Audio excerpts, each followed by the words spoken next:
একটা আমার বাড়িতে আসবে, আমার আমার ফ্যামিলি, আমার ওয়াইফ, আমার বাচ্চা কাচ্চা সবাই, তাদেরকে একটু। আজকের breaking news, ঢালিউডের king Shakib Khan তার স্ত্রী অপু বিশ্বাস যে সম্পর্কে ভক্তরা ভাবত অটুট, আজ সেই সম্পর্ক ভাঙনের গল্পে কাঁদছে গোটা ইন্ডাস্ট্রি। কারণ অপু নিজেই জানালেন সাকিব কেন আমাকে ঠকালো, কেন সে বিদেশে গিয়ে বুবলির সাথে নতুন জীবন শুরু করলো। অপু বিশ্বাস কণ্ঠ ভারী করে বললেন, আমি সংসার টিকিয়ে রাখতে নিজের ক্যারিয়ার ছেড়েছি, আমি স্বামী আর সন্তানের জন্য সব সহ্য করেছি, কিন্তু শেষ পর্যন্ত সাকিব আমাকে একা ফেলে বিদেশে বুবলির সাথে ঘুরে বেড়ালো। এই কথাগুলো শোনার পর ভক্তদের চোখে জল, কারণ এটা শুধু একজন নায়িকার নয়, একজন স্ত্রীর Oh my God, Oppo Vishal! Happy birthday to you. Happy birthday. হাহাকার।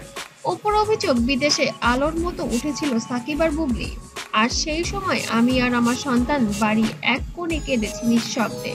আমাকে ঠকানোটা শুধুমাত্র আমার ক্ষতি নয়, এটা আমার সন্তানের ভবিষ্যতের সাথে প্রতারণা।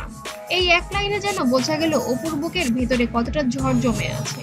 প্রশ্ন, এই উত্তরটা উনি ভালো জানেন, আমার তো জানা যায় না। কখনো কি কথা হয়নি, দেখা হয়নি বুবলির সাথে? আসলে আমি নামটাই বলতে চাই না সিরিয়াসলি, মানে এদের এত সুন্দর মুহূর্তকে একদমই অসুন্দর করতে। এখন সবার মনেই সাকিব কি সত্যি বিদেশে বুবলির সাথে ছিলেন, নাকি এর পেছনে আরো অন্য কোনো অজানা রহস্য লুকিয়ে রয়েছে?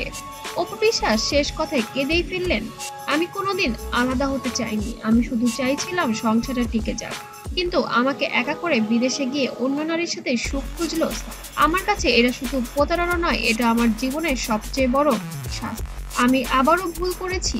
আমার প্রথম ভুল ছিল সাকিবকে বিয়ে করা, দ্বিতীয় ভুল আমার সাকিবকে আবারও বিশ্বাস করা। শুধুমাত্র সন্তানের কথা ভেবে আমি সাকিবকে বিশ্বাস করেছিলাম, কিন্তু সাকিব আমার বিশ্বাস রাখেনি, আমার সন্তানের মনে কষ্ট দিয়েছে।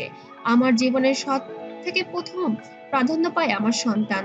সেই সন্তান যখন কষ্ট পাবে, তখন আমি আর পৃথিবীর কোনো কিছুই সহ্য করব না, সেটা সাকিব হোক আর অন্য কিছু হোক।